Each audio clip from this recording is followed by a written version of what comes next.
সাম্প্রতিক সময়ে দুর্নীতি লুটপাটের মাধ্যমে আলোচিত প্রশাসনিক ও পুলিশ কর্মকর্তাদের বিপুল বিত্ত বৈভবের মালিক বনে যাওয়ার ইস্যুতে বিব্রত সরকার ও আওয়ামী লীগ। ভেতরে ভেতরে এক ধরনের অস্বস্তিকর পরিস্থিতির সৃষ্টি হয়েছে, যার প্রকাশ ঘটেছে জাতীয় সংসদের অধিবেশনে।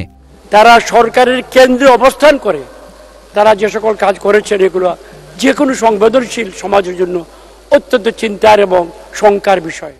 যদিও সাবেক আইজিপি বেনজির, সাবেক সেনাপ্রধান আজিজ, এমপি আজিম ইস্যুতে শুরু থেকেই সোচ্চার ছিলেন আওয়ামী লীগের সাধারণ সম্পাদক এবং সড়ক পরিবহন ও সেতুমন্ত্রী ওবায়দুল কাদের। একাধিক সভায় সরকারের দুর্নীতির বিরুদ্ধে জিরো টলারেন্স নীতির পুনর্ব্যক্ত করে বেনজির, আজিজ আওয়ামী লীগের লোক নন এবং তাদের বিচার চলছে বলেও মন্তব্য করেন তিনি। কথা বলেন স্বরাষ্ট্রমন্ত্রী আসাদুজ্জামান খান কামালও। বেনজির আমাদের দলের লোক নন, সিনিয়রিটি মেধা নিয়ে সে আইজিপি হয়েছে। আজিজও আমাদের দলের লোক নয়, সেনাপ্রধান হয়েছে তার যোগ্যতা, তার সিনিয়রিটি। আমরা তাদের বানাইনি। যেগুলি শুনছি মানে তার এতগুলি অবৈধ সম্পত্তি, তাকে তো ডাকা হয়নি। তাকে ডাকা হলে তো আমরা বুঝতে পারবো তার নিশ্চয়ই তার কোনো এক্সপ্লানেশন আছে, নিশ্চয়ই তার আয়ের কোনো সোর্স আছে, না হলে সেই বা এরকম অপকর্ম করবে, এইটা তো তাকে সুযোগ দিতে হবে। তার সে সুযোগ পেলে নিশ্চয়ই আসবেন। এর কয়েকদিন পর অভিযুক্ত পুলিশ কর্মকর্তাদের পক্ষে পুলিশ সার্ভিস অ্যাসোসিয়েশনের দেওয়া বিবৃতি বিভিন্ন মহলের কঠোর সমালোচনার মুখে পড়ে। এই অবস্থায় আওয়ামী লীগের দুই মন্ত্রীর কিছু বক্তব্য দুর্নীতিবাজদের পক্ষে ছাপাই গাওয়া কিনা এমন প্রশ্ন উঠতে শুরু করে। তখন ওই গোষ্ঠীর বা অ্যাসোসিয়েশনের পক্ষ থেকে দুর্নীতিবাজের পক্ষে ছাপাই বক্তৃতা বিবৃতি প্রকারান্তরে বিশেষ ব্যক্তির বিরুদ্ধে অভিযোগের দায় কিন্তু ওই সংস্থাগুলো সকলেই গ্রহণ করে। যদিও গত কয়েকদিনে আওয়ামী লীগের জ্যেষ্ঠ নেতাদের দুর্নীতির বিরুদ্ধে তীব্র সমালোচনায় উত্তপ্ত হয়েছে জাতীয় সংসদের অধিবেশন।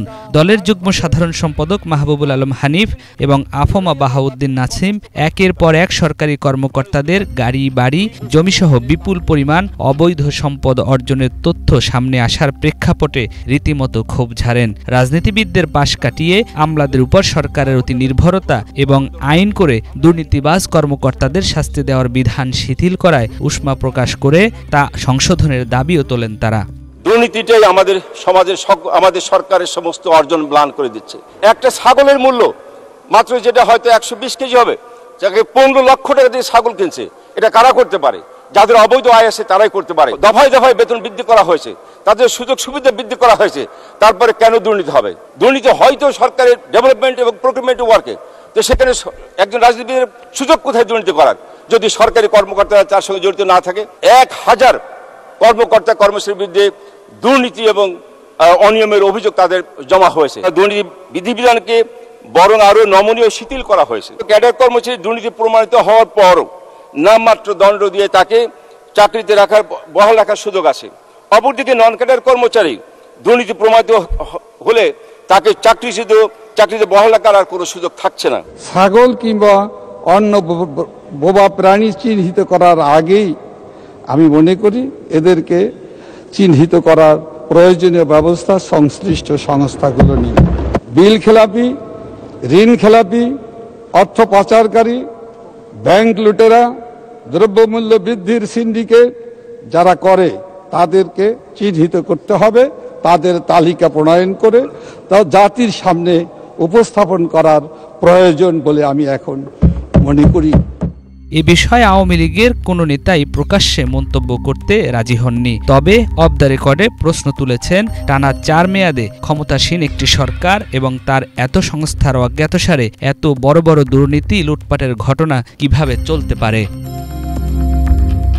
বিশ্লেষকরা বলছেন, এ অবস্থায় দুর্নীতি ও দুর্নীতিবাজদের প্রশ্নে সরকার ও ক্ষমতাসীন দলের নীতি নির্ধারক নেতাদের পরস্পর বিরোধী বক্তব্য জনমনে আরও বিভ্রান্তি ছড়াচ্ছে। বেশিরভাগ নেতা সরকারের দুর্নীতির বিরুদ্ধে জিরো টলারেন্স নীতির কথা তুলে ধরে বক্তব্য দিলেও কেউ কেউ এমন সব বক্তব্য দিচ্ছেন যেটা দুর্নীতিবাজদের পক্ষ নিয়ে সাফাই গাওয়ার শামিল হচ্ছে। কর্তৃপক্ষ যারা, এই সচিবদের যারা নিয়ন্ত্রণকারী, তারা একদম চুপ, মুখে তালা দিয়ে রাখছেন, বরং তাদের দুই একজনের এমন মন্তব্য আসতেছে মনে হচ্ছে যেন তারা এটা বিশ্বাস করছেন না। দুর্নীতির ব্যাপারে জিরো টলারেন্স, অর্থাৎ কোনো সহ্য করব না। হ্যাঁ, খুব খুশির কথা, আমরা তালি দিব এটা শোনার পরে, কিন্তু মেহরবানি করে আল্লাহর ওয়াস্তে দুই একটা দৃষ্টান্ত স্থাপন করুন।